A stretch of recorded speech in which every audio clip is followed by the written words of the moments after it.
Kesempatan pertama kami minta Ketua Dewan Pers Ibu Nini untuk entah bertanya atau apa begitu 2-3 menit. Silakan Bu. Itu Pak Ilham. Terima kasih Pak Ketua. Assalamualaikum warahmatullahi wabarakatuh. Waalaikumsalam. Selamat pagi dan salam sejahtera untuk kita semua. Pak Ganjar, terima kasih jadi bertemu lagi ya Pak. Mendengarkan paparan yang singkat tapi clear soal demokrasi dan good governance dari Bapak, rasanya sudah tidak perlu dipertanyakan soal komitmen mengawal demokrasi pasca reformasi 98 ya, baik dari sisi regulasi dan proses penegakan hukumnya nanti kalau misalnya Bapak terpilih sebagai presiden. Tapi yang saya concern saat ini justru begini Pak Ganjar. Setahun yang lalu Bapak Presiden Joko Widodo itu mengatakan bahwa pers kita itu sedang tidak baik-baik saja. Media kita situasinya tidak sedang baik-baik saja. Saya ingin Pak Ganjar memberikan gambaran refleksi Bapak sebagai gubernur yang sekarang menjadi calon presiden. Sebenarnya situasi pers kita gimana ya Pak? Lalu kalau memang tidak baik-baik saja, apa komitmennya? Untuk mengubah menjadi baik-baik saja. Tapi kalau baik-baik saja ya sudah. Kenapa? Karena kalau John Locke bilang kan demokrasi itu ditentukan yang tadi Bapak sampaikan. Ada eksekutif, legislatif, yudikatif. Dan kita tahu semua pers adalah pilar keempat demokrasi. Jadi good governance nggak akan bisa jalan tanpa pers. Terima kasih. Langsung? Ya silakan Pak. Enggak. Langsung aja dulu.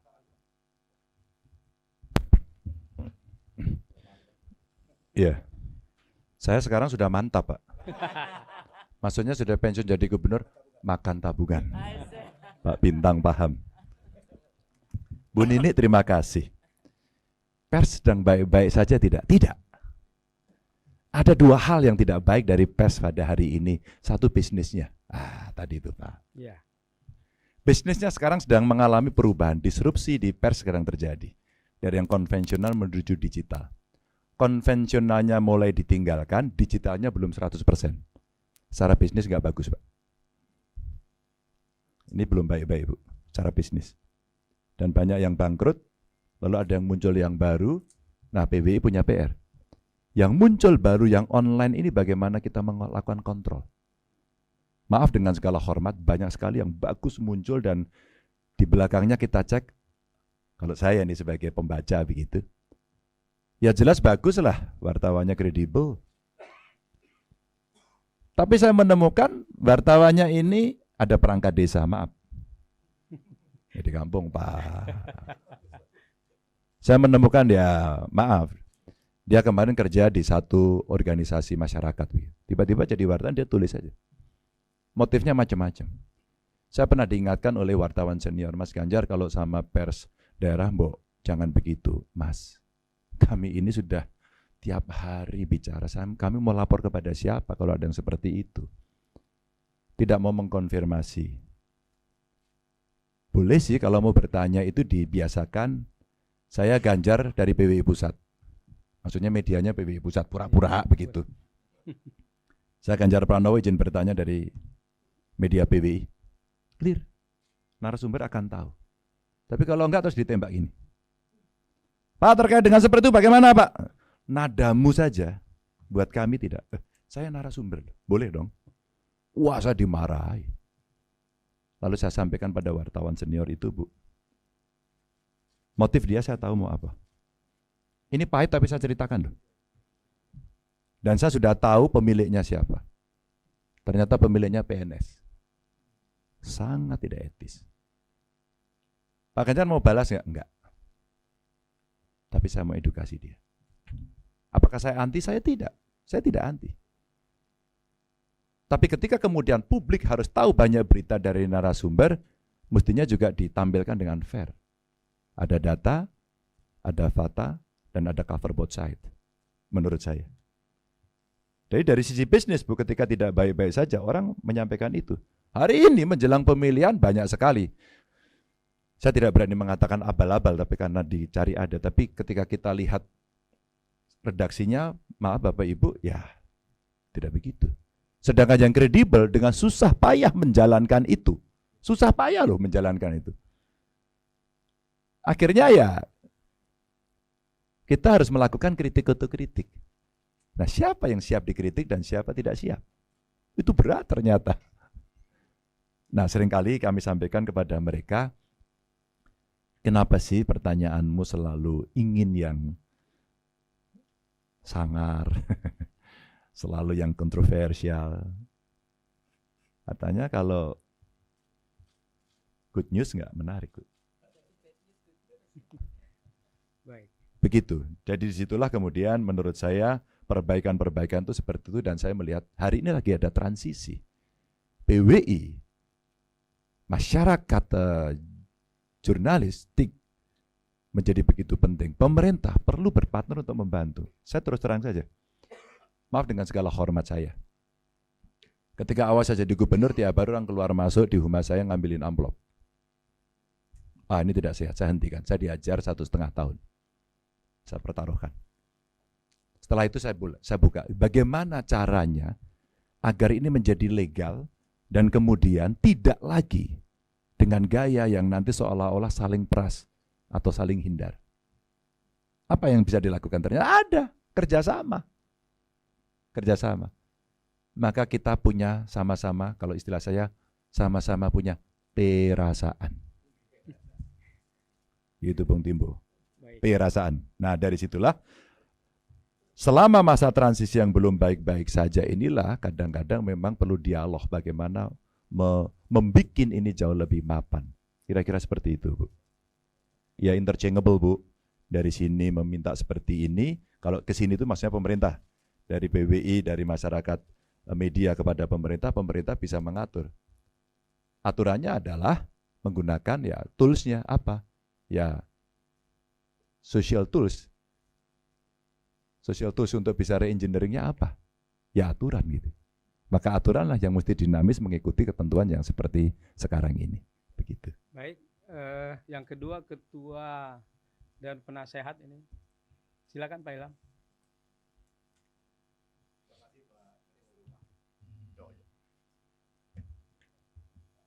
Terima kasih Pak Ketua Umum.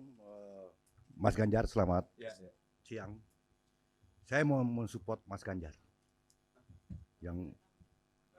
Saya mau mensupport melakukan kontrol kritis terhadap penguasa yang sewenang-wenang. Seperti yang Anda 2 minggu ini saya nikmati betul itu. Saya ulangi lagi ya, saya ulangi. Iya, saya mau mensupport Mas Ganjar yang 2 minggu belakangan ini saya menikmati sangat kritis terhadap penyimpangan kekuasaan. Kita bicara tentang kemerdekaan pers. Salah satu syaratnya bukan hanya wartawan yang merdeka, tapi juga sumber yang merdeka. Dalam konteks itulah saya mensupport Mas Ganjar. Maka Mas Ganjar nggak usah khawatir pada ancaman-ancaman bahwa akan mengganggu elektoral Anda sebagai calon presiden. Itu nggak penting itu. Karena seperti Anda tadi sebut, bahwa kebenaran itu sekalipun pahit itu harus diutarakan. Dalam pengalaman hampir lebih 40 tahun menjadi wartawan, kasus-kasus yang bisa dibongkar itu karena ada kontribusi dari orang dalam. Dalam konteks ini saya menganggap Mas Ganjar tepat membongkar, tepat bersikap kritis karena berasal dari dalam. Dan pasti akurat itu. Pasti akurat. Oleh karena itu, teruskan Mas Ganjar. Itu nggak usah khawatir Anda ditakut-takutin bahwa saya juga merasakan. Baru 2 minggu lalu saya melihat Mas Ganjar memuji-muji Bapak K gitu. Saya belum Bapak K aja ya. Bapak K. Perlu sebut namanya. Pak Jokowi.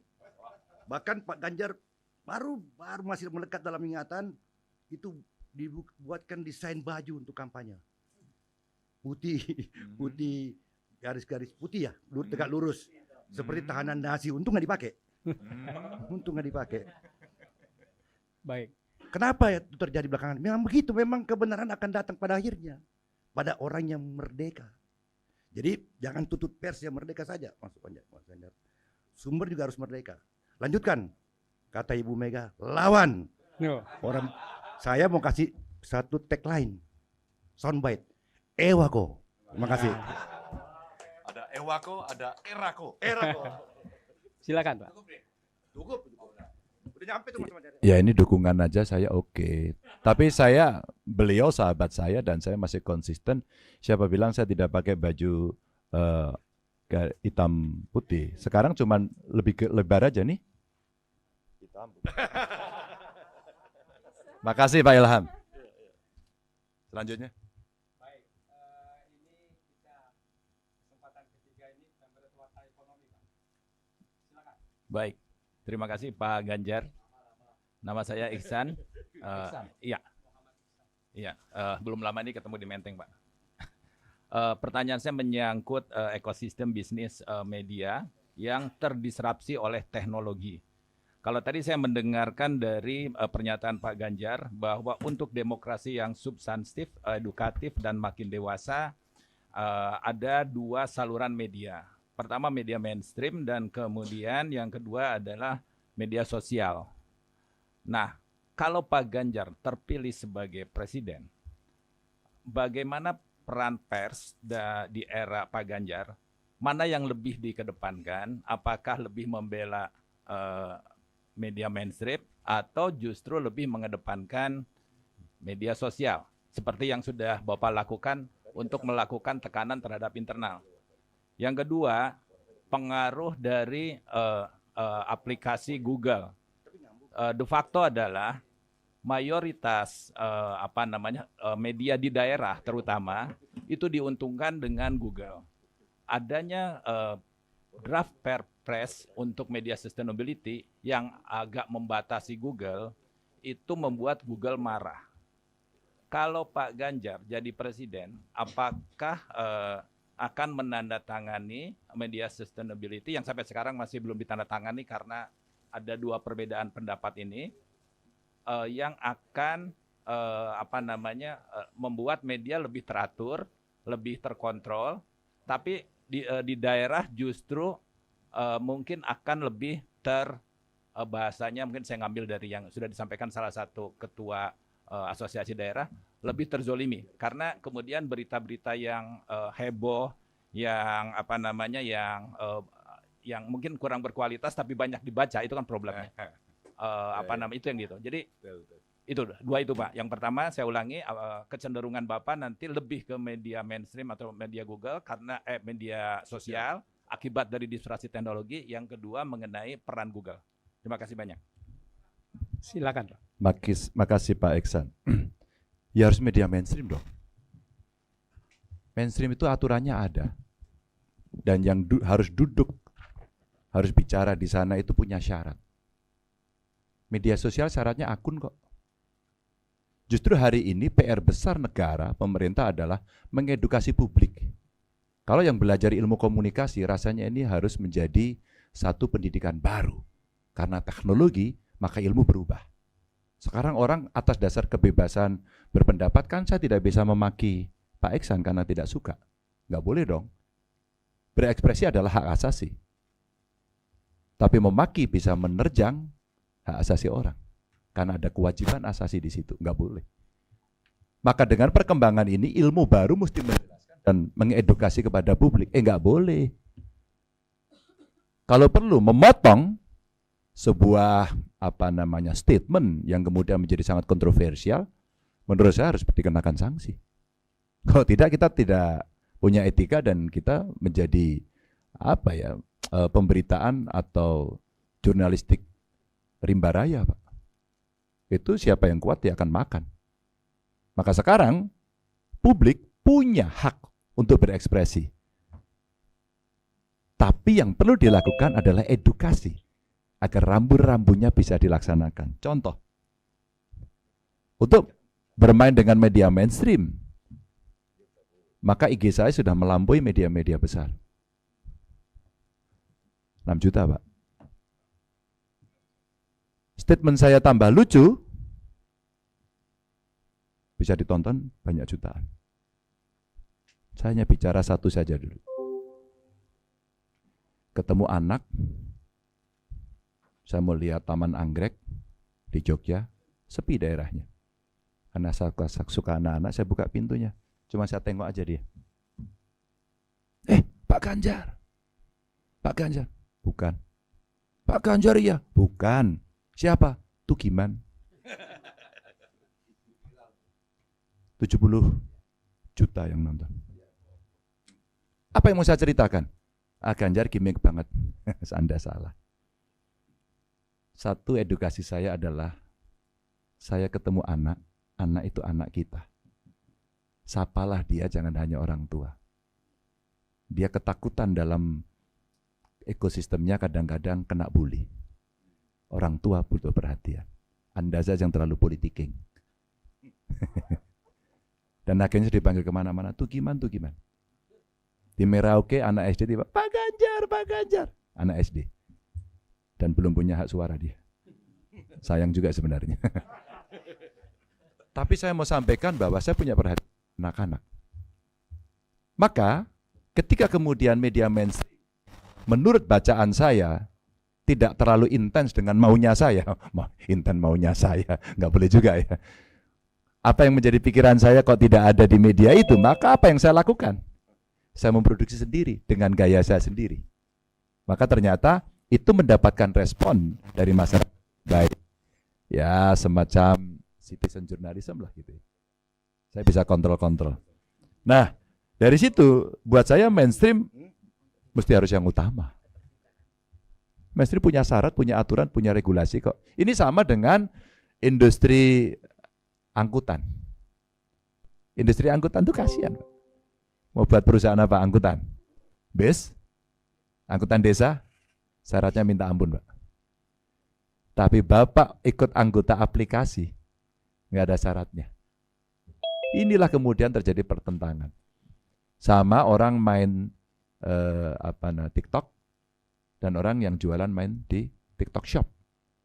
Kemudian geger, pasar tradisional hilang. Yang perlu dilakukan adalah adjustment untuk kita atur. Dinamikanya akan sangat turbulence. Maka regulasi kemudian mesti kita atur yang futuristik. Ini agak sulit sih, agak sulit. Tapi kita mesti punya ahli-ahli para futuris yang melihat kira-kira akibat teknologi itu perubahannya seperti apa. Kayak dunia yang hari ini mengalami goncangan karena AI. Bagaimana seorang Pak Jokowi tiba-tiba bisa ngomong bahasa Mandarin, Pak. Jadi satu suara direkam dari Pak Iksan, sudah ada DNA suaranya dan bisa dikloning. Dan jadilah semuanya. Maka ruang fitnah akan makin terbuka. Hati-hati. Suara saya sudah ada, Pak.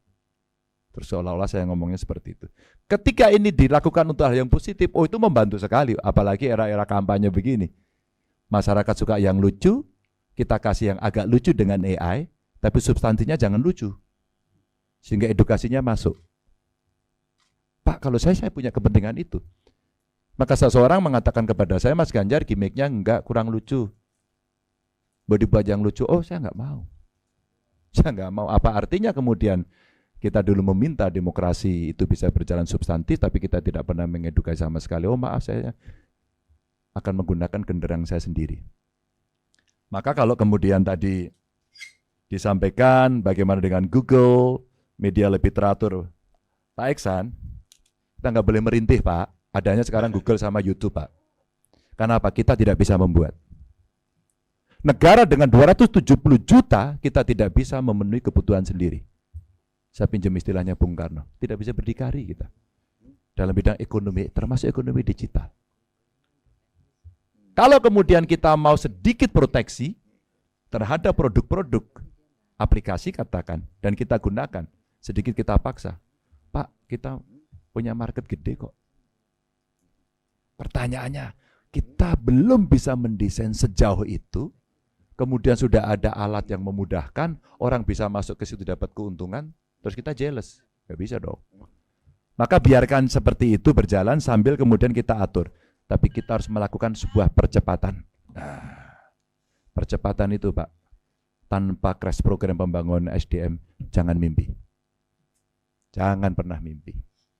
Itu menurut saya yang mesti dilakukan sehingga zalim-zalimi tidak akan terjadi.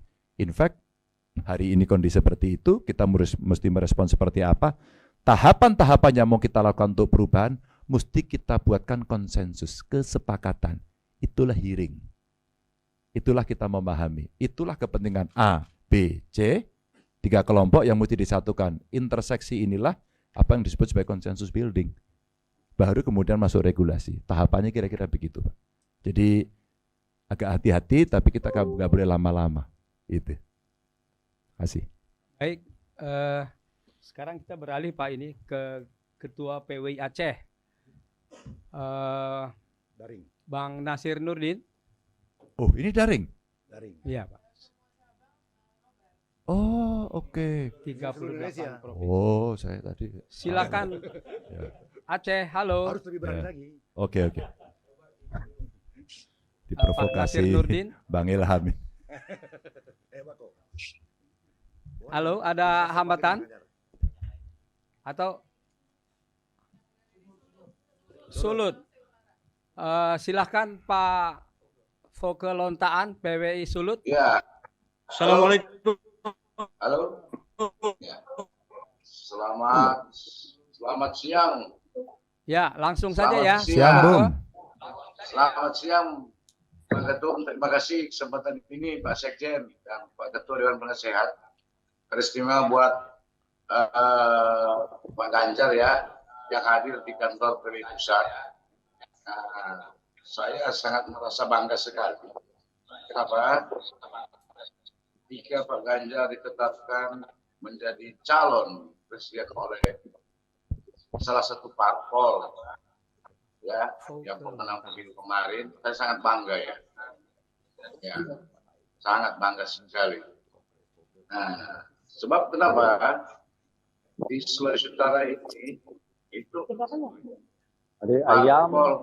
parpolnya PDIP ya, itu menguasai semuanya untuk kepala daerah. Dari 15 kabupaten kota, 13-nya kepala daerahnya dari Pak PDIP. Ya. Dan saya optimis pasti di Sulut bisa menang ya. Langsung, barangkali apa? Pernyataan atau pertanyaan ini? Ini intro dulu Pak Ketua, maaf. Ya. Nah, kemungkinan ini Pak Ganjar sebagai capres ya. Tanggal 25 November kemarin 2023 itu sempat terjadi demo ya, demo di Kota Bitung. Kota Bitung atas imbas dari peristiwa di jalur Gaza. Nah, antara Israel sama Hamas ya. Nah, bagaimana kira-kira solusi yang dapat Pak Ganjar berikan untuk mencegah terjadinya konflik ya dari imbas tersebut, konflik di masyarakat atau konflik berkaitan dengan agama ini perlu, karena ini selagi booming kan beritanya di berbagai media, baik di daerah maupun di nasional. Tapi memang sampai sekarang kondisinya sudah kondusif. Semua sudah tokoh-tokoh agama sudah berkumpul, sudah ada doa bersama. Nah, ini ke depan solusinya seperti apa? Sebab kejadiannya di luar, jadinya di daerah. Nah, ini gimana solusinya Pak Ganjar? Terima kasih. Terima kasih Pak Foke, silakan Pak. Pak Foke, terima kasih. Ada problem dunia, tapi kita sebagai warga dan bangsa Indonesia mesti punya kepentingan nasional, Pak. Jangan kita gegeran urusan dunia tapi lupa nasionalnya. Sama ketika anak-anak muda mengatakan kenapa kita berkelahi pada soal itu, sementara ada yang kelaparan kemarin di Papua. Maksud saya, inilah yang kemudian kita mesti, kalau zaman para senior ini sekolah dulu, yang lebih senior dibanding saya ada pelajaran civic kan? Civic. Kewarganegaraan. Sekarang PKN. Saya kira ini kewajiban yang mesti diberikan kepada anak-anak kita untuk bisa memilah dan memilih. Selebihnya, agar tidak terjadi itu apa ya? Intelijennya harus bekerja dong. Kalau kita tidak bisa melihat itu, tidak mengendus indikasi-indikasi itu untuk mencegah, ya akan terjadi seperti itu. Jadi janganlah kemudian kondisi-kondisi yang ada di luar itu membuat perpecahan di dalam. Jangan sampai kemudian komunitas, kelompok yang ada kita menjadi proksinya mereka dibalik. Karena urusan internasionalnya suka tidak suka, mau tidak mau mesti two state solutions gitu ya. Itu yang mesti dilakukan. Kan PBB juga nggak sanggup kok. Dunia sekarang sudah mengecam semuanya. Maka harus dilaksanakan. Saya komunikasi juga dengan dubes kita yang di banyak negara, dengan Menlu umpama kita tanya, atau dubes mereka yang ada di sini. Urusan internalnya Anda, termasuk partai-partai di Anda, kita hormati. Tapi urusan kemanusiaan yang menjadi concern kami. Pada titik itu kita mesti berhenti pada urusan kemanusiaan internasionalnya. Jangan kita menjadi proksinya mereka, Pak. Gitu. Dan kita di daerah mesti bisa mencegah. Dan saya terima kasih saya mengikuti, jaga persatuan, jangan terpancing. Arena perangnya itu di sana, bukan di kita. Kita mesti berpikir untuk mensupport perdamaian mereka, begitu. Baik, Aceh sudah siap? Baik, Jatim, Jawa Timur.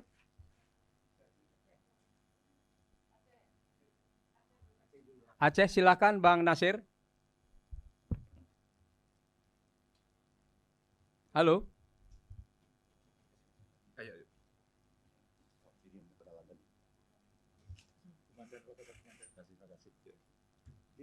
Halo. Ya. Ini ada Kita problem pindah ke telekomunikasi. Kalimantan Timur.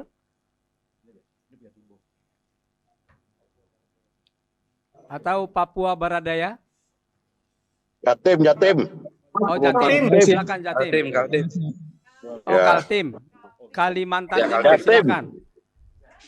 Ya, baik, singkat saja Pak Ganjar, terima kasih atas kesempatan diberikan. Kami dari Kalimantan Timur tentu sangat berkepentingan terhadap jadinya ibu kota negara, Pak. Nah, nanti ketika Bapak terpilih jadi presiden, pertanyaan singkat. Apakah ini berlanjut IKN ini atau bagaimana, Pak? Karena kalau tidak berlanjut juga khawatir nanti, Pak, akan menjadi Lanjut. monumen purbakala. Mungkin itu, Pak, singkat saja, makasih. Ya, pertanyaan Anda belum selesai, langsung saya jawab. Lanjut. Jawa. Baik. Enggak respon. Jadi dijawab lanjut ya, IKN ya. Barat, Pak. Siap. Baik, sekarang Jawa Timur, silakan. Ya, mohon maaf di Kaitan. mobil Pak Ganjar. Halo, dengar ya suara saya? Oh, dengar bagus sekali, wajahnya Iya, Bapak aja Ini lah. bagus. Lagi Suaranya takziah, bagus, Mas, ke Pak, Mas Edi kayak penyanyi Rumpoko. dangdut. Lagi taksiah ke Mas Edi Rumpoko. Oh, Mas Edi, oh iya, tadi dikasih tahu ya, Ya. Derek Bilosungkowo ya. Iya, Monggo. ya. Oke, Mas Ganjar saya ikuti tadi bagus jawabannya. Cuman perlu ada komitmen yang tegas gitu ya terhadap penegakan hukum. Kita lihat sangat buram sekali sektor hukum ini, terutama kelembagaan yang kita rasakan bersama dan kita ketahui bersama. Ada sebuah lembaga yang harusnya betul-betul menjadi backbone, tapi ada dua oknum bahkan bintang 2 itu yang betul-betul jauh api dari panggang. Yang kemudian yang kedua tentang hutang. Saya kira ini hutang kalaupun masih ditoleran oleh undang-undang keuangan, tapi saya kira rasio ini sudah sangat memberatkan sehingga program itu terganggu. Kalau tadi Mas Ganjar bilang akan menggandakan anggaran itu tentunya dari hutang. Saya ingin tahu ingin komitmen apakah mungkin menurunkan rasio hutang, rasio debt terhadap GDP dan caranya seperti apa.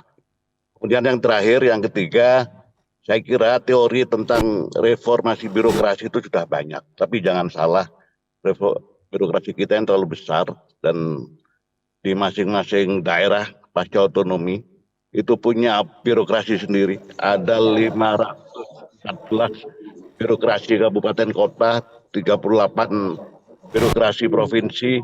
Saya kira ini tidak mudah menjadi dirijen gitu dari pusat. Bagaimana kemudian semua ini menjadi baik sesuai dengan harapan masyarakat.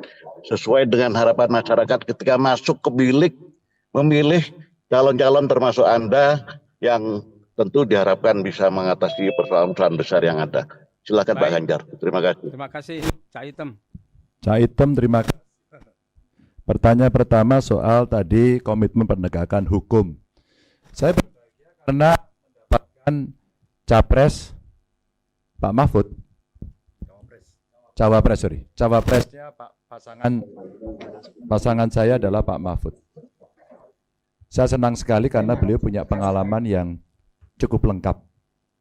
Keberaniannya oke. Bahkan dalam sebuah pemaparan saya sampaikan, Pak Ganjar, apakah Pak Mahfud akan menjadi ban serep saja? Wah, semangatnya aja menggelora. Kalau dia membantu presiden dan punya spesifikasi, maka pekerjaan soal reformasi hukum akan meringankan saya. Dan itu akan menjadi tugas pokok yang bisa kita berikan kepada beliau malah. Itu Cak Itam. Sehingga cerita komitmen adalah 3 yang saya sampaikan tadi. Kalau regulasi sudah baik, sistem kelembagaannya sudah baik, maka memilih aktornya. Yang terakhir tidak gampang. Yang terakhir tidak gampang. Semua selalu melihat fit and proper test, tapi hasilnya kadang-kadang mak pleketus, nah gitu. Itu bahasa Indonesianya apa coba? Hati-hati hasilnya ya ambiar gitu. Nah itu yang terjadi. Kalau soal komitmen yang bisa diberikan adalah Anda punya track record di situ enggak? Gitu aja. Kalau Anda tidak punya track record di situ, maka orang akan menyaksikan. Maka cerita saya di dalam reform birokrasi termasuk menegakkan hukum, bagaimana memberantas korupsi itu kita tunjukkan saja. 10 tahun. Itu boleh dilihat untuk sebuah pertimbangan. Sehingga para pemilih nantinya, hai pemilih, tanyakan kepada calonmu. Jangan biarkan kamu menentukan karena hanya kesukaan pada 1-2 subsektor yang kamu tangkap saja. Tanyakan. Itulah kekritisan yang kemudian perlu ada dan kenapa kemudian para calon juga diundang kepada lembaga-lembaga antara seperti PWI ini. Kan pengen tahu. Untuk mengetahui orang kan tidak bisa pakai telepati. Harus dengan diskusi kan? Harus ngomong kan? Harus bicara, disampaikan, tunjukkan, di debat, kemudian orang akan percaya. Kira-kira seperti itu. Maka reformasi birokrasi memang tidak gampang. Tapi ya Cak Itam, ketika reform itu dibangun, maka mesti ada contoh, teladan yang diberikan. Tanpa itu omong kosong. Dan kenapa tadi saya bicara di depan juga, dinas-dinas mesti ada inovasi dan inovasi mereka mesti diperhatikan. Lalu apa diterapkan? Ceritanya Cak Itam, ketika kepala dinas saya sekolah, kelan dan sebagainya, selalu harus ada proyek perubahan. Lalu saya tentukan, proyek perubahan yang harus kamu buat adalah yang harus mereform di tempatmu berdasarkan keluhan masyarakat. Dan pengujinya salah satunya adalah gubernur. Saya ingin menunjukkan evidence base agar kemudian bisa yakin. Teorinya banyak, teori banyak, Bung.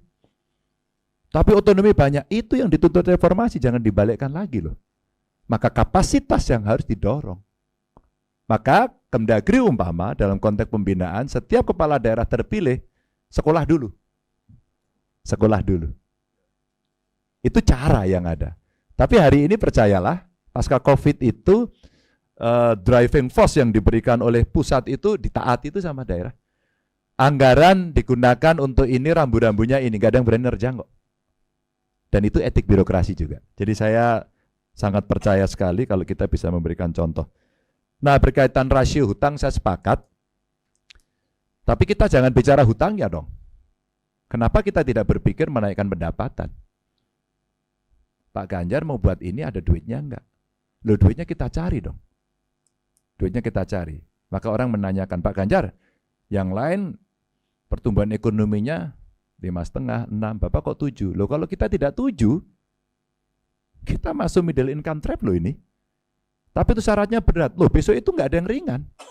Maka kalau effort kita biasa-biasa saja, ya kita gini-gini terus. Maka effort kita mesti luar biasa. Maka saya katakan, income kita salah satu dari mana? Pajak. Pajaknya dipermudah dong. Dan jangan dikorup. Menjadi pertanyaan diskusi kami adalah, apakah tidak diperlukan lembaga, badan pendapatan nasional di bawah presiden? Clear. Maka tidak lagi pada level dirjen. Hari ini tampilannya lagi buruk kan? Digitalisasi dilakukan, dimudahkan. Tax amnesty sudah dilakukan, tapi berburunya masih di kebun binatang. Mancingnya di akuarium, kasihan. Padahal potensinya masih gede. 2, illegal economy saya sebut. Bisnis ilegal kita di laut seperti apa? Di tambang seperti apa? Ayo kita jujur aja. Ekspor impor kita seperti apa? Udah jujur aja deh. Coba itu dikurangi, nggak bisa dihilangkan lah. Pasti ada yang kotor-kotor itu. Saya realistis kok. Coba itu diperbaiki. Berapa income kita bisa kita dapat? 3. Bagaimana dari seluruh kekuatan yang kita miliki ini ada nilai tambah? Sekali lagi, nilai tambah. Berapa pendapatan kita dapat? Anda mau jualan apa? Jualan apa Anda? Hari ini komoditas besar kita katakan sawit. Anda jual minyak sawit, minyak goreng, atau Anda akan bicara produk turunan dari sawit yang punya nilai tambah tinggi untuk farmasi dan kecantikan. Wow, itu gede. Apakah kita sudah tidak percaya pada lembaga riset? Apakah kita sudah tidak percaya pada kampus? Coba, kalau ini kita kumpulkan, nilai tambahnya luar biasa. Cuma, ada syarat lagi, SDM kita, apakah sudah mampu? Kalau belum, stagingnya juga ada. Kita kolaborasi, sambil menyiapkan dengan crash program kita lebih cepat. Begitu, Cak Item.